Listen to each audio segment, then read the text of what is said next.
Hi friends, welcome back to jobs explain YouTube channel. ಪದವಿ ಪಾಸಾದ ಅಭ್ಯರ್ಥಿಗಳಿಗೆ ಇಲ್ಲಿದೆ ಸುವರ್ಣ ಅವಕಾಶ. ಕೆಪಿಎಸ್ಸಿ ಮೂಲಕ ತಹಸೀಲ್ದಾರ್ ಹುದ್ದೆಗಳು ಸೇರಿದಂತೆ ಒಟ್ಟು 319 ವಿವಿಧ ಸರ್ಕಾರಿ ಹುದ್ದೆಗಳ ಭರ್ತಿಗೆ ನೇಮಕಾತಿ ಆರಂಭವಾಗಿದೆ. ಕರ್ನಾಟಕದಲ್ಲಿ ಸರ್ಕಾರಿ ಉದ್ಯೋಗ ಪಡೆಯಲು ಇದು ಸೂಕ್ತ ಸಮಯವಾಗಿದೆ.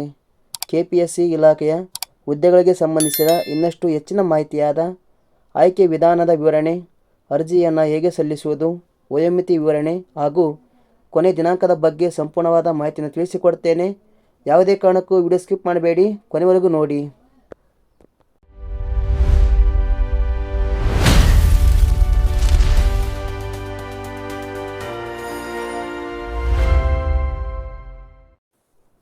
ಕೆಪಿಎಸ್ಸಿ ಇಲಾಖೆಯ ಹುದ್ದೆಗಳಿಗೆ ಅರ್ಜಿ ಸಲ್ಲಿಸಲು ಬಯಸುವ ಅಭ್ಯರ್ಥಿಗಳು ಗೂಗಲ್ಲಿಗೆ ಬನ್ನಿ. ಇಲ್ಲಿ ನೀವು ಜಾಬ್ಸ್ ಎಕ್ಸ್ಪ್ಲೇನ್ ಟೈಪ್ ಮಾಡಿ. ನಂತರ ಇಲ್ಲಿ ಬರುವ ವೆಬ್ಸೈಟ್ ಮೇಲೆ ಕ್ಲಿಕ್ ಮಾಡಿಕೊಳ್ಳಿ. ಇಲ್ಲಿ ತಹಸೀಲ್ದಾರ್ ಹುದ್ದೆಗಳು ಎಂಬ ಆರ್ಟಿಕಲ್ ಮೇಲೆ ಕ್ಲಿಕ್ ಮಾಡಿಕೊಳ್ಳಿ. ಕೆಳಗಡೆ ಬನ್ನಿ. ನೇಮಕಾತಿ ಇಲಾಖೆ ಹೆಸರು ಕರ್ನಾಟಕ ಲೋಕಸೇವಾ ಆಯೋಗ. ಈ ಒಂದು ಇಲಾಖೆಯಲ್ಲಿ ಗ್ರೂಪ್ ಎ ಮತ್ತು ಬಿ ಹುದ್ದೆಗಳು ಖಾಲಿ ಇವೆ. ಇದರ ಬಗ್ಗೆ ಸಂಪೂರ್ಣವಾದ ಒಂದು ಟೇಬಲನ್ನು ನಾನು ಹಾಕಿದ್ದೇನೆ, ಏಕೆಂದರೆ ನಿಮಗೆ ಯಾವುದೇ ರೀತಿಯ ಗೊಂದಲ ಆಗಬಾರದೆಂದು ಈ ರೀತಿ ವಿವರಿಸಿದ್ದೇನೆ.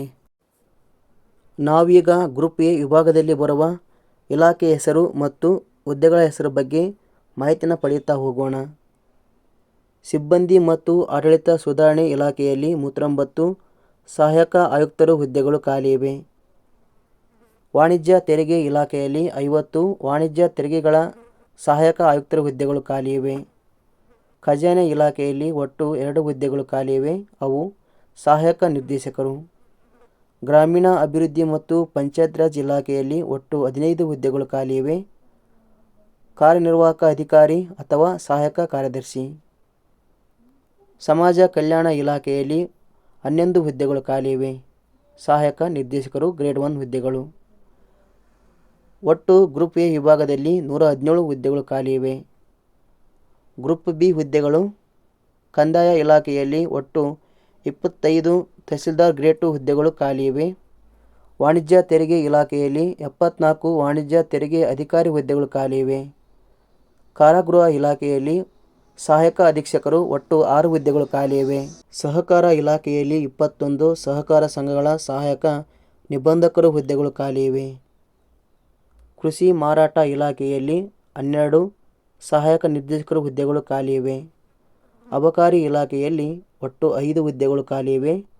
ಅಬಕಾರಿ ಉಪ ಅಧೀಕ್ಷಕರು ಆರ್ಥಿಕ ಇಲಾಖೆ. ಉದ್ಯಮಶೀಲತೆ ಮತ್ತು ಜೀವನೋಪಾಯ ಇಲಾಖೆಯಲ್ಲಿ 3 ಹುದ್ದೆಗಳು ಖಾಲಿ ಇವೆ. ಉದ್ಯೋಗಾಧಿಕಾರಿ ಕೌಶಲ್ಯಾಭಿವೃದ್ಧಿ. ನಗರಾಭಿವೃದ್ಧಿ ಇಲಾಖೆಯಲ್ಲಿ ಒಟ್ಟು 20 ಮುಖ್ಯ ಅಧಿಕಾರಿಗಳು ಗ್ರೇಡ್ 1 ಹುದ್ದೆಗಳು ಖಾಲಿ ಇವೆ. ಆರ್ಥಿಕ ಇಲಾಖೆ ಈ ಒಂದು ವಿಭಾಗದಲ್ಲಿ 12 ಸಹಾಯಕ ಖಜಾನಾಧಿಕಾರಿಗಳು ಖಾಲಿ ಇವೆ.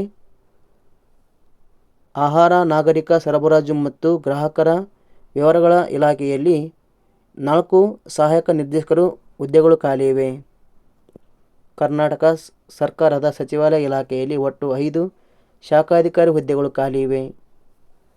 ಕರ್ನಾಟಕ ಲೋಕಸೇವಾ ಆಯೋಗದಲ್ಲಿ ಒಟ್ಟು 4 ಶಾಖಾಧಿಕಾರಿ ಹುದ್ದೆಗಳು ಖಾಲಿ ಇವೆ.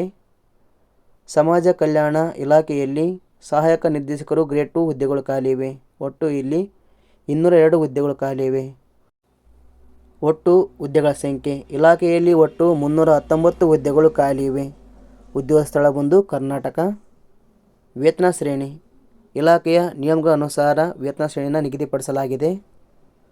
ಶೈಕ್ಷಣಿಕ ವಿದ್ಯಾರ್ಹತೆ ಪದವಿ ಹಾಗೂ ಸ್ನಾತಕೋತ್ತರ ಪದವಿ ಪಡೆದ ಅಭ್ಯರ್ಥಿಗಳು ಅರ್ಜಿಯನ್ನು ಸಲ್ಲಿಸಬಹುದು. ವಯೋಮಿತಿ ಕನಿಷ್ಠ 21 ವರ್ಷ, ಗರಿಷ್ಠ 40 ವರ್ಷ ನಿಗದಿಪಡಿಸಲಾಗಿದೆ. ಅರ್ಜಿ ಶುಲ್ಕ ಸಾಮಾನ್ಯ ವರ್ಗದವರಿಗೆ 600, category 2A 2B 3A 3B ವರ್ಗದವರಿಗೆ 300 ರೂಪಾಯಿ ನಿಗದಿಪಡಿಸಲಾಗಿದೆ.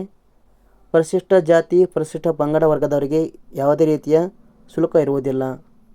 ಆಯ್ಕೆ ವಿಧಾನ ಪೂರ್ವಭಾವಿ ಪರೀಕ್ಷೆ, ಮುಖ್ಯ ಪರೀಕ್ಷೆ ಹಾಗೂ ಸಂದರ್ಶನದ ಆಧಾರದ ಮೇಲೆ ನೇಮಕಾತಿ ಇರುತ್ತದೆ. ಅರ್ಜಿ ಸಲ್ಲಿಸುವ ವಿಧಾನ ಅಭ್ಯರ್ಥಿಗಳು ಅರ್ಜಿಯನ್ನು ಆನ್ಲೈನ್ ಮೂಲಕ ಸಲ್ಲಿಸಬೇಕು. ಪ್ರಮುಖ ದಿನಾಂಕಗಳು: ಅರ್ಜಿ ಸಲ್ಲಿಕೆ ಆರಂಭದ ದಿನಾಂಕ 1 ಆಗಸ್ಟ್ 2026 ಆಗಿದೆ. ಕೊನೆ ದಿನಾಂಕ 31/8/2026 ಆಗಿದೆ. ಹುದ್ದೆಗಳಿಗೆ ಅರ್ಜಿ ಸಲ್ಲಿಸಲು ಬಯಸುವ ಅಭ್ಯರ್ಥಿಗಳು ಅಪ್ಲೈ ಲಿಂಕ್ ಮೇಲೆ ಕ್ಲಿಕ್ ಮಾಡಿಕೊಳ್ಳಿ. ಇಲ್ಲಿಂದಲೇ ಅರ್ಜಿಯನ್ನು ಸಲ್ಲಿಸಿ. ಹಾಗೂ ನಿಮಗೆ ಹೆಚ್ಚಿನ ಮಾಹಿತಿ ಬೇಕಾದಲ್ಲಿ ಕೆಳಗಡೆ ಇರುವಂಥ ನೋಟಿಫಿಕೇಷನ್ ಲಿಂಕ್ ಮೇಲೆ ಕ್ಲಿಕ್ ಮಾಡಿಕೊಳ್ಳಿ. ಇದಕ್ಕೆ ಸಂಬಂಧಿಸಿದ ಒಂದು PDF ಓಪನ್ ಆಗುತ್ತೆ. ಇದನ್ನು ನೀವು ಸಂಪೂರ್ಣವಾಗಿ ಓದಿಕೊಂಡು ಅರ್ಜಿಯನ್ನು ಸಲ್ಲಿಸಿ. ನಾವು ನೀಡಿರುವ ಈ ಉದ್ಯೋಗದ ಮಾಹಿತಿ ಇಷ್ಟ ಲೈಕ್ ಮಾಡಿ. ಆದಷ್ಟು ಈ ಮಾಹಿತಿನ ನಿಮ್ಮೆಲ್ಲ ಸ್ನೇಹಿತರಿಗೂ ಶೇರ್ ಮಾಡಿ. ಧನ್ಯವಾದಗಳು. ಹುದ್ದೆಗಳಿಗೆ ಅರ್ಜಿ ಸಲ್ಲಿಸಲು ಬಯಸುವ ಅಭ್ಯರ್ಥಿಗಳು ಅಪ್ಲೈ ಲಿಂಕ್ ಮೇಲೆ ಕ್ಲಿಕ್ ಮಾಡಿಕೊಳ್ಳಿ. ಇಲ್ಲಿಂದಲೇ ಅರ್ಜಿಯನ್ನು ಸಲ್ಲಿಸಿ. ಹಾಗೂ ನಿಮಗೆ ಹೆಚ್ಚಿನ ಮಾಹಿತಿ ಬೇಕಾದಲ್ಲಿ ಕೆಳಗಡೆ ಇರುವಂಥ ನೋಟಿಫಿಕೇಷನ್ ಲಿಂಕ್ ಮೇಲೆ ಕ್ಲಿಕ್ ಮಾಡಿಕೊಳ್ಳಿ. ಇದಕ್ಕೆ ಸಂಬಂಧಿಸಿದ ಒಂದು PDF ಓಪನ್ ಆಗುತ್ತೆ. ಇದನ್ನು ನೀವು ಸಂಪೂರ್ಣವಾಗಿ ಓದಿಕೊಂಡು ಅರ್ಜಿಯನ್ನು ಸಲ್ಲಿಸಿ. ನಾವು ನೀಡಿರುವ ಈ ಉದ್ಯೋಗದ ಮಾಹಿತಿ ಇಷ್ಟ ಲೈಕ್ ಮಾಡಿ. ಆದಷ್ಟು ಈ ಮಾಹಿತಿನ ನಿಮ್ಮೆಲ್ಲ ಸ್ನೇಹಿತರಿಗೂ ಶೇರ್ ಮಾಡಿ. ಧನ್ಯವಾದಗಳು.